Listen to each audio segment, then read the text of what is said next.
Oh no, I've been very adamant that I'm going to share everything, good or bad, and I'm not afraid to post bad things. And I'm not afraid to post or even talk about failures that I've had with the company because we've all had failures, and I'm not the first person to ever do this. I won't be the last. Hey, Anna, do you think people are listening?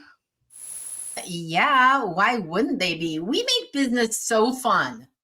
We don't we? In that case, let's introduce ourselves. Hey, it's Anna and Selena and the 15-ish minute coffee chat podcast. Talking business doesn't have to be boring, so dive into our coffee chat conversations and learn something new for your small business.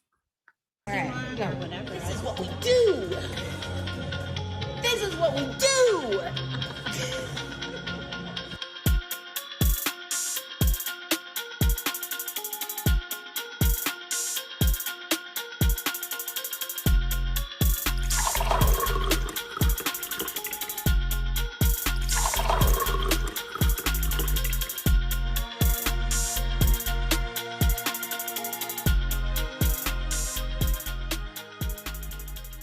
Welcome to the season 13 of the 15-ish minute coffee chat, a conversation providing tips for every entrepreneur and business owner. Are you connecting with your audience? Mike Klemmer offers more than a great cup of coffee. His social campaigns and authenticity have grown his following and his business. Come see some of the fun ways that Mike has built brand loyalty and get ideas for how you can maybe use similar techniques to connect with your ideal client.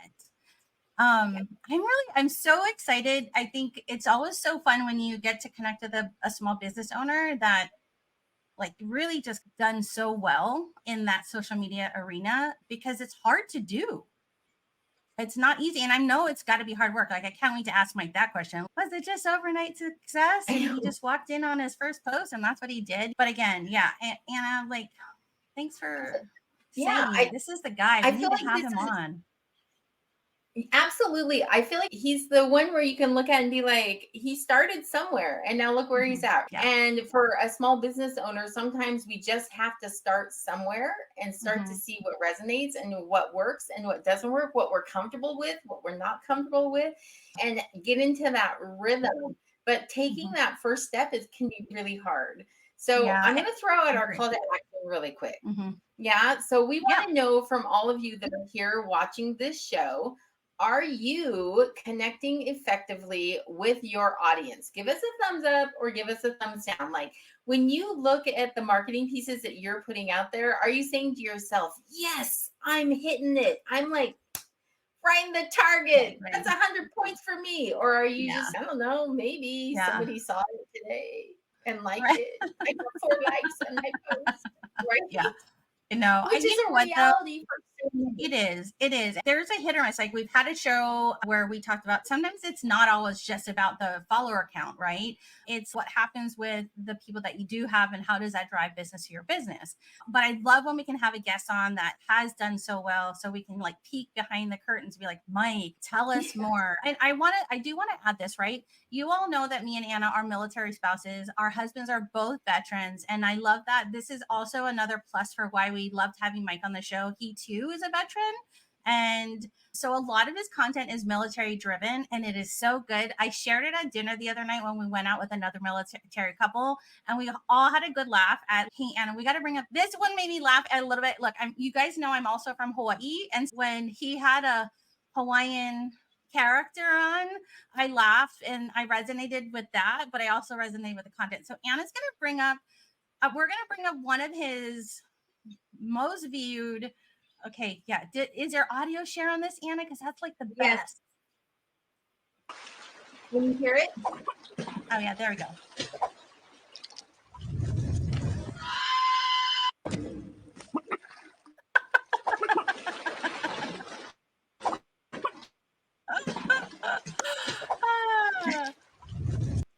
So when we were looking at his analytics, it showed that particular video had 1.2 million views. That just tells you it hits with people like in what way. And I think this is for me. I loved it because I'm from Hawaii. I loved that there was hey and Moana in it. And then as a military, like all the couples that I was with at dinner, they laughed and they were like, and then obviously then we all went through all of his stuff and everybody resonated with different posts. And I think that's why we love having him on, because he's connecting very effectively with his audience, and it's not always about selling his coffee.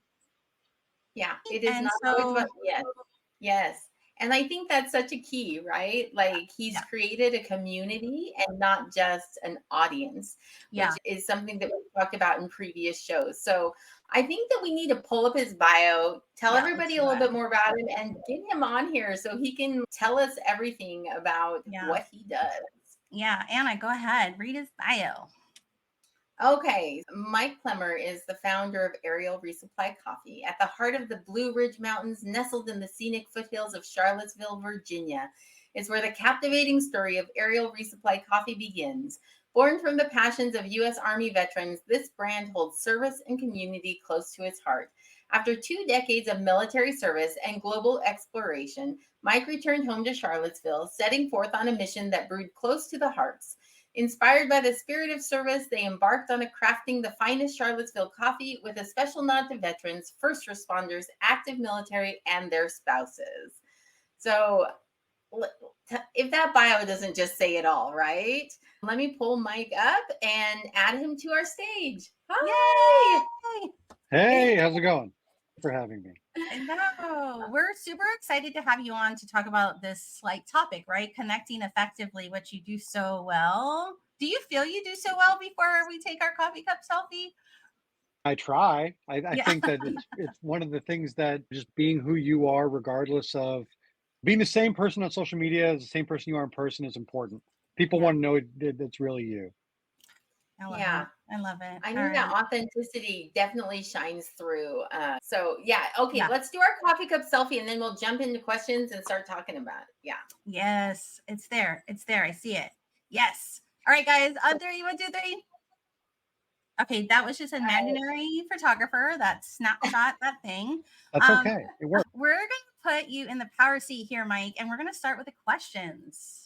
We are. Okay, so the very first question we have is, how did you market on a budget using social media, and how did you know it was going to work? Because this is the first question small business owners have is, I have no money. How am I supposed to create this great content like Mike does?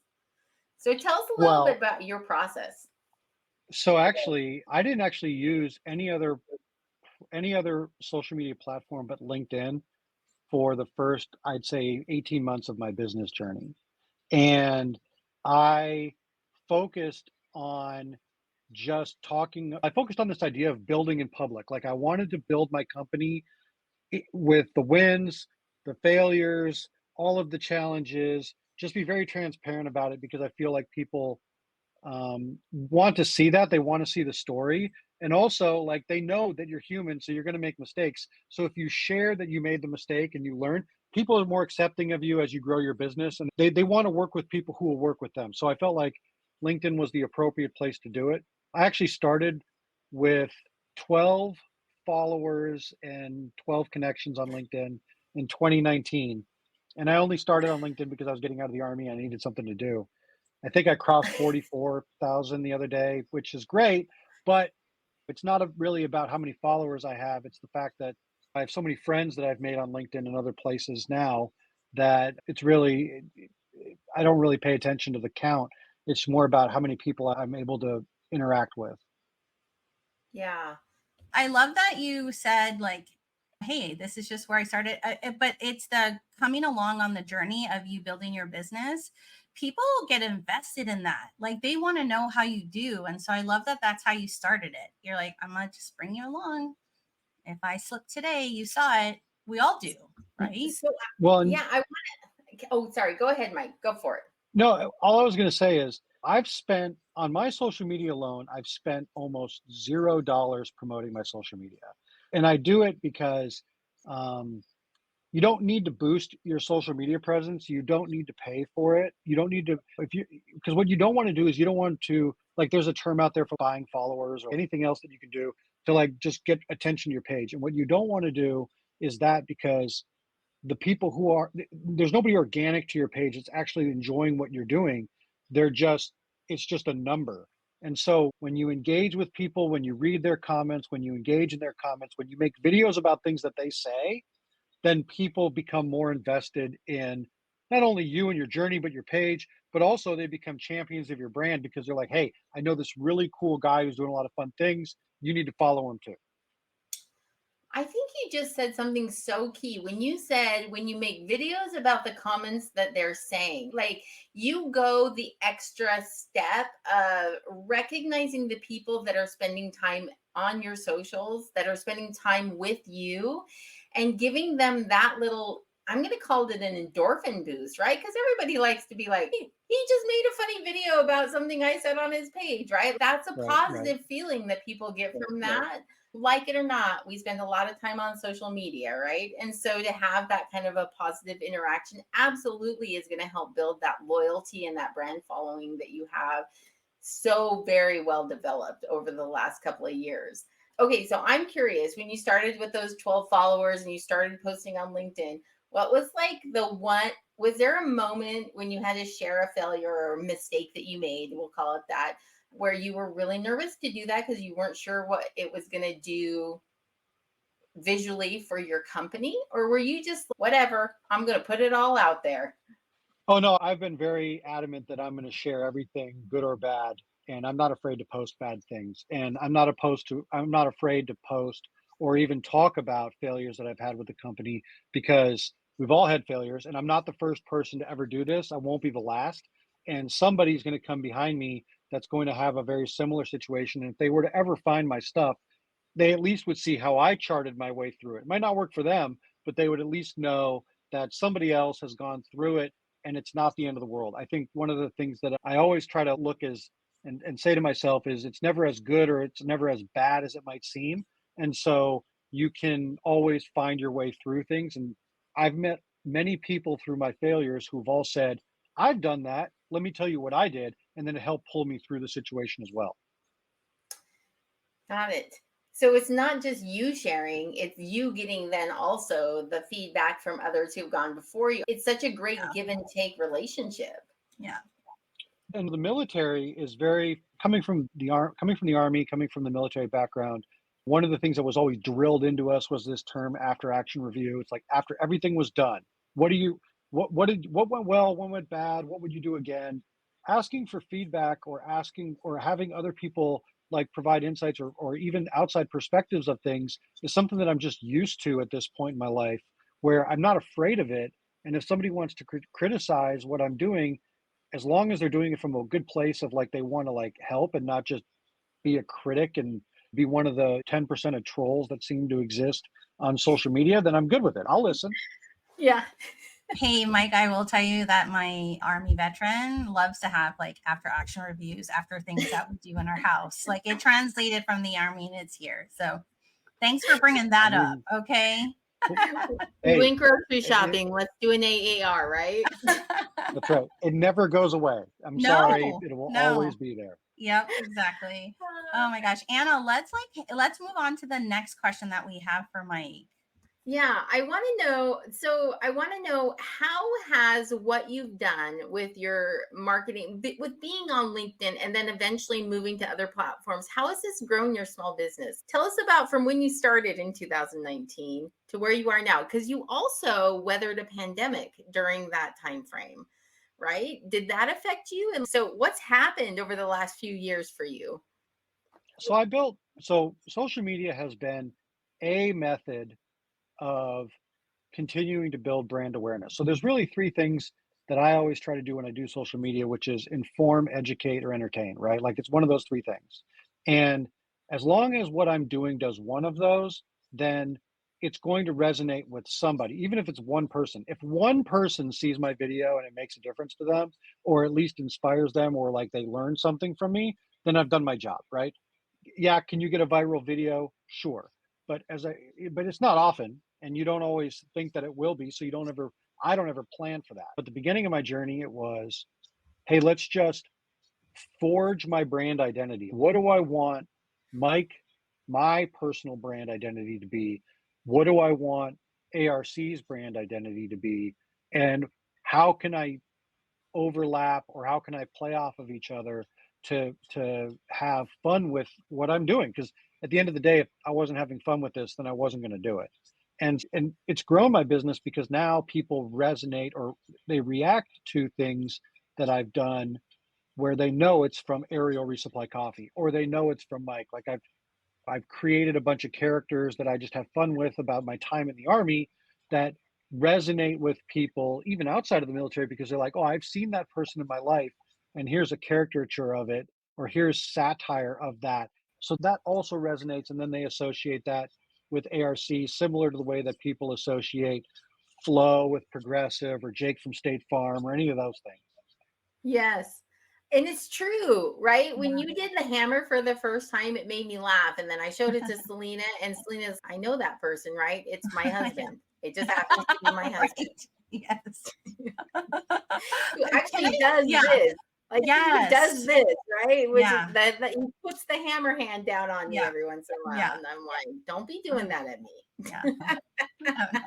Can I ask you, Mike, like when did you make the jump to include the other social media platforms? I know you had just started on LinkedIn, but like when did you decide you were ready to move over to Instagram and TikTok and YouTube? What prompted that decision for you?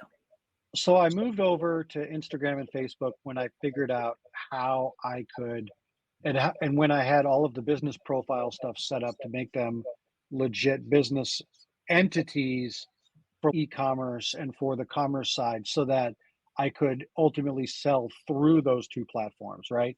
Because when you first start a business, most of these places don't care about you because they're like, you're brand new, we don't know if you're real. So you want to make sure that you have all your ducks in a row with the business stuff like EINs, your documentation, your organizational docs, your tax structures, all of that. So that when you do go to these places and you're saying, hey, I want to create a page, they don't stare at you like you're trying to scam anybody, right? It's legit. And I waited on those until I had those things. And then I realized that Facebook, Instagram, and TikTok, Facebook and Instagram by itself is a massive network that is very good, but has a different audience set than TikTok has an audience set. So you have to understand what the demographics and what the audience that you're attempting to, I would say, capture attention from is on each platform. And I started that probably halfway, maybe about, I really put effort into both of those, all three of those platforms about a year ago. And they've grown at various rates and some have grown faster than others, but it's now part of what I do really on a daily basis. Would you say that this marketing effort, it feels like a also full-time job other than owning your coffee? You know what I mean? Like business, like we all know in the marketing in digital marketing world, right? This is a lot of work, but are you ever, oh man, I just can't do the hammer anymore. I can't do the hammer today. I can't do that. You know what I Well, mean? yeah, I don't find it to be a lot of work. I'm probably an anomaly. I actually really enjoy what I do. It's easy for me, and because of like the repetitions that I've done and how I post, I started with, okay, I'm going to make myself post one time a day on LinkedIn. And then that was what I started with. And now on Instagram, I can rattle off 10 to 20 videos in about 30 minutes. And then what I do is I just schedule them out or I'll keep them on my phone and then I'll rotate them through. I'll do it at maybe 10 days or 20 days worth of videos. And then if there's days that I'm like, you know what, I just don't feel like do anything, I'll go back 4 months and find a video that did really well and repost it. So I'm always repurposing content that I've done. So stuff that does really well on LinkedIn will then make it to my Instagram. Stuff that does really well on Instagram will go to LinkedIn again. So after a while, you have such a catalog of content that you don't really have to, like, if you have a down day, you're like, I don't feel like doing anything today. You probably have 30 or 40 pieces of content that you've never done or that you've never posted somewhere that you can then migrate to something else. Or you can do what I do, which is just say, I don't feel like doing anything today, and then post that. Be like, today stinks. Like, I don't want to do any of this. And people will resonate with that too. It works. So sometimes you don't want to be a content creator, but sometimes, you want people to recognize what you're doing, and everybody's human. So just be human. I love That's that great advice. authenticity so much, right, Yeah. Selena? Like, I Yeah. feel like I want to go on tomorrow and be like, I don't want to post today. And that's my post. I'm gonna Right. the next day I actually have stuff scheduled out over the next few days, but next week when I'm like crazy and it's 8 o'clock p.m. and I'm like, I've got to create content for tomorrow. I'm going to create a piece like when I'm in that moment that just says it's 8 Yeah. o'clock p.m. and this is my content piece for tomorrow. Yeah. And Yeah. I just want you to know that I'm thinking about you, but this is all I got. Right. This is all Yeah. I got. All right. And you know what, Mike, I hear you saying, hey, don't overthink it. Like just naturally feel what, could be content. And it doesn't always have to be glitzy glamour, lipstick perfect, like ready to go out. So I think I love that advice the most. So from what I'm hearing you say. And Yeah. I do, so And like if my you go hammer videos, the hammer videos that I do, like I'll go throughout the day and then I'll get like an inspiration from something I see or something I've read, and I'll be like, oh, I'm doing that right now. And I will literally crank it out in 3 minutes. I Exactly. love Be it. open to the inspiration around you so that you never know when it hits, right? Okay, so when you're doing those 10, what spurs your ideas? Are you just a creative soul and so you see something and it spurs a video? Or has this been a process? Like when I'm hearing you say in 2019, when you started, was it as easy then as it is for you now to put out 10 to 20 pieces of content? Or was it a process of learning, this is where I excel, this is what I feel good about, and then naturally like developing that? I think at the very beginning, I think everybody deals with this term called imposter syndrome, where you feel like, what am I doing? Or like, who's going to watch my stuff? Like, why is this even what I really want to do? And you just got to separate yourself from that and say, I don't really care what that person thinks. I'm going to do this anyway. And so at the beginning, I read a lot of experts and I read a lot of things about how you're supposed to do stuff. And it's, hey, you need to post at 7:58 every morning at this time, and you need to do this, and you do that. And I did that for maybe a month, and I was like, this is the stupidest thing I've ever done, because nobody is going to believe me that I am always posting at 7:58 without understanding that's a scheduled thing. So now, and I, because I've done so many repetitions and because I will fire things off on a whim, like I've learned how to structure my thoughts in a way that makes sense on LinkedIn all the time, so that it's very easy for me to be able to crank something out. Like I could crank something out after this and it would seem very organic and very natural, and it would work. And if it gets 3 views, I don't care, because it was something that I wanted to say and it makes sense to me. Now, when it comes to Instagram and those views, I'm a reactive person. I like finding videos, or I like finding things that speak to me, and then I overlay my military experience on it, or I overlay my small business experience on it and crack a joke. That's humor is like the one way I think people connect very heavily. And so that's something that I think, as long as you're not being offensive, you can have a lot of fun, and there's a wide range of humor that you can do. Yeah, mentioning that your strawberry one was my favorite, and one of actually the other girls that we just like. I think it was you just with that, with the whole thing was funny. The knife. Yeah. It's the knife, right? Yeah, It's that he's right. got like a tactical knife that he's slicing the top of the I strawberry. almost cut my finger.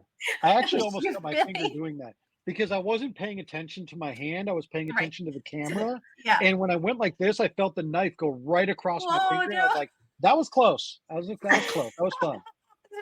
You guys, That you just could have have a been a behind the totally different. scenes. Yeah, behind the scenes from Mike on how that strawberry video could have gone so wrong. That's But right. I'm sure you would have made the ride to the hospital content too. You know what I mean? Like, Yeah. Or I would have kept going just with an yeah. open finger or whatever. Can I ask you, does your spouse ever say, hey, can we just stop? Can like there be no content creating like right now? Can this just be a no content moment? Yeah, there are times for that. She personally hates the hammer, not because of who the hammer is. She hates the face filter. She doesn't like the filter that makes me look like a square jaw.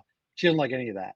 But there are times when even she's like that. And we've gone back and forth, and I've done a good job of fencing specific periods of time through the day where I am not on my phone or I'm not doing that. But as a small business owner, and as a one person show, because I'm doing almost all of this myself. My wife is helping with a lot of the operational stuff now that I've opened a brick and mortar store. But I'm still getting pulled in that direction, but I do my best to put it away, spend time and take a break from it because it'll always be there. Work will always be there. So whether I do it now or I do it 2 hours from now is not a big deal. I Love think that. that is such good advice, right? That's such a good business practice. I'm just inspired by how you're like, where I'd be like, wow, he's really got it together. Do people say that about you, right? Mike said, my wife might say differently, but I would hope that people would think I have it together. The way I describe small business ownership is the same way I described being a major my last 2 years in the Army, which is you're riding a bicycle, the bicycle is on fire, everything is on fire, and you're in hell, right? That's really what it's like. And it's fun because you're trying to do everything all at once, but something is always on fire. And what I've realized after 2.5 years, almost 3 years of doing this, is that I can only do what I can do during the day that I have and the time that I have. And so I'm going to prioritize what matters. And there's always going to be things that tomorrow I'll be like, man, I wish I'd done that yesterday. But I really have started letting that go. Unless it's like super critical, I'm like, I'm human. I made a mistake. It didn't happen yesterday. So I'm going to do it today. And then I'm going to keep driving on. And many of my customers understand that. And there's been times where I've completely missed an order that I should have shipped. And I just tell the customer, hey man, I missed it. I'm sorry this happened. And they're understanding, and I send it on its way and add a few things and make up for it. It's what you have to do. Yeah. yeah, thank you for saying that too, because I think sometimes people appreciate the honesty over a BS, like, oh man, something happened over here. You know what I mean? Like they can always sense the BS Right. when you're trying to apologize. So I think being honest can even be better and the apology than the BS answer that you could muster up. And I do want to say I laugh about the fire on the bike analogy. Like I've been in business now like 7.5 years. And my bike has just gotten bigger. The fire's gotten bigger, but I've managed it. I think I have one of those fire suits on because I realize now, hey, the fire's not going anywhere. Mike, like That's right. here. And That's that's right. that's why I said you got it all together, right? Because sometimes we feel like we're riding a bike that's on fire, that's giant, and we're not in a fire suit. And I'm just listening to your answers and I'm like, oh my gosh, like you're just calm about it. And you're just like, this is how it is. This is what I do. And then we move on. And I love that attitude, right? I think it's just refreshing because I don't always feel that way, right? Sometimes I want to be like, and grab my hair and pull at it and be like, I'm on fire. But then in my head, I think if Mike felt like that, I feel like you would make a content piece about it and then it would go viral and it would be a really good move for you. So ultimately, I mean, I had a friend of mine. I had a friend of mine tell me that everything is content. And while I don't necessarily agree with that aspect of it, because there are some things that I take and I will not put as content just because of my own personal beliefs on things. I do think that there is ways to make things, to take bad situations or take stressful situations and then make it funny or make it real. Like, I think people want to know that you're not a robot behind the scenes or you're not just trying to be the class clown all the time. There are times when you got to be like, hey, this really stank, or hey, we're really doing something serious. We want to talk about what we're doing. People want to see that, and it's important. And again, as long as you're coming from a good place, it'll resonate with the right audience. Hey, Mike, I hope that you make a new character that's a robot answering customer complaints that come in, because I think that would be so genius. So I don't know if you've seen any of the characters that I've done. So I have Chris, who's a former Navy SEAL, former. I use quotes because he's not really, but so I have Chris. I have the Hammer, who's a cavalry colonel. I just introduced Nigel, who comes from the Air Force. So my next one's in the queue is I'm still figuring out what I want to do for the Marine Corps. So that may be the customer complaint one. We'll see. And then I got the Coast Guard coming up, and then I got to figure out somebody for the Space Force. So my goal is to represent all branches from characters, and then we'll see where it goes. I love that.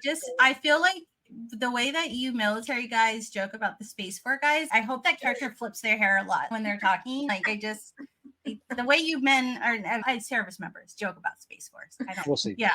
Anna, let's ask Mike our last question because I think it's important.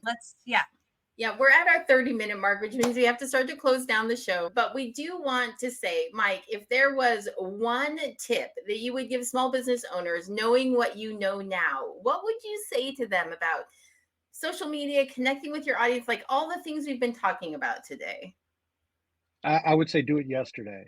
I would say that there's nothing that you're going to figure out to be perfect that can't be generated and then iterated upon 50 million times until you get it to where you want it to be, right? You don't put it out. If you don't like it, great, let it sit there, see what it does. You can always delete it later, right? But then if that didn't work, take the same piece of content and do it again in a different way, and then do it again 5 different ways and see which one actually works. And if one of them doesn't, if they all don't work, that doesn't mean that you didn't do anything good. It just means that maybe that didn't resonate for whatever reason. And then, but don't wait for perfect. Like I have this philosophy that 80% is good enough. If I can get to 80%, I'm going to figure out the rest of the 20% along the way and brute force my way through it. So I think a lot of people get hung up on, I don't know if this is going to work. I don't know if it's going to go viral. I don't know. I want it to go viral, but I don't.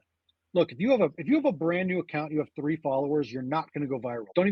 Don't worry about that. That's not what you want to do. Your goal is, how do I get 5 followers? How do I get 10 followers? Not how do I go get rich overnight. That's not the idea.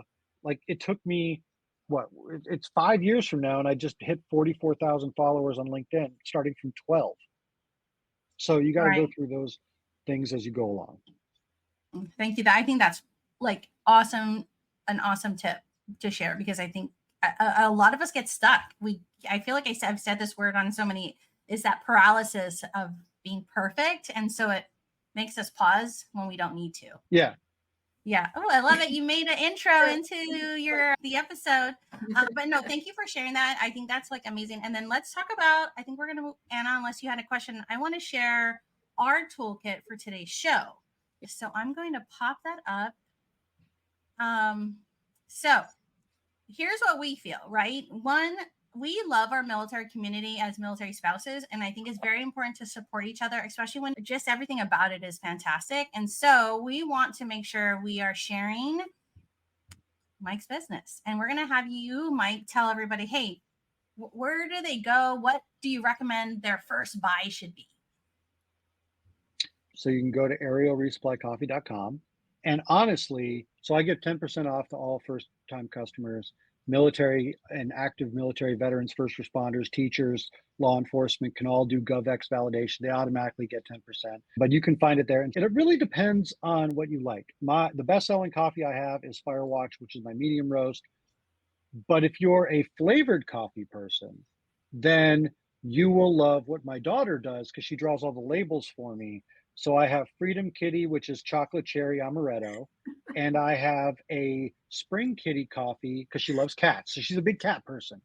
And that one is salted caramel mocha. And so if you find those two, I will tell you, I'm a black coffee drinker. I love all of this stuff black, but if you like cream or you like a little milk, you like a little sugar in your coffee, the flavored coffees are amazing. Okay, wait, does your flavored coffees come in the K-cup version as well? Yes. Because I know you sell K-cups, but oh, okay. Awesome. Those sound amazing. That's right. Those sound amazing.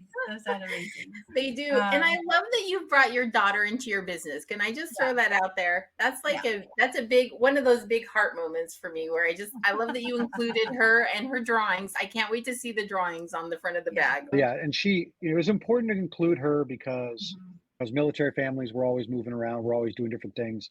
And I wanted her, part of doing this is seeing, so that I can show her how to do whatever she wants to do in life. Can I ask you, this is a total secondary, but is there a legacy here that you would like to build this business to hand over to her? Is that like something that's on the table for you in this business? Potentially, but really I want her to do whatever she wants to do. And I want her to see that whatever she puts her mind to, she can accomplish. And if that's taking this on, great. If it's not, that's okay too. Okay. Yeah. I love that. So we will drop the links. We're going to drop all the links in the blog for today at annaandselena.com/blog, and it will be in all of our descriptions. But Mike, tell everyone we've talked about where they can find you, but tell us where they can best find you if they depending on what they want from you? Like that's the Well, question. sure. So if you want to buy coffee, it's arielresupplycoffee.com, or you can go on Amazon, and I ship everything from Amazon as well.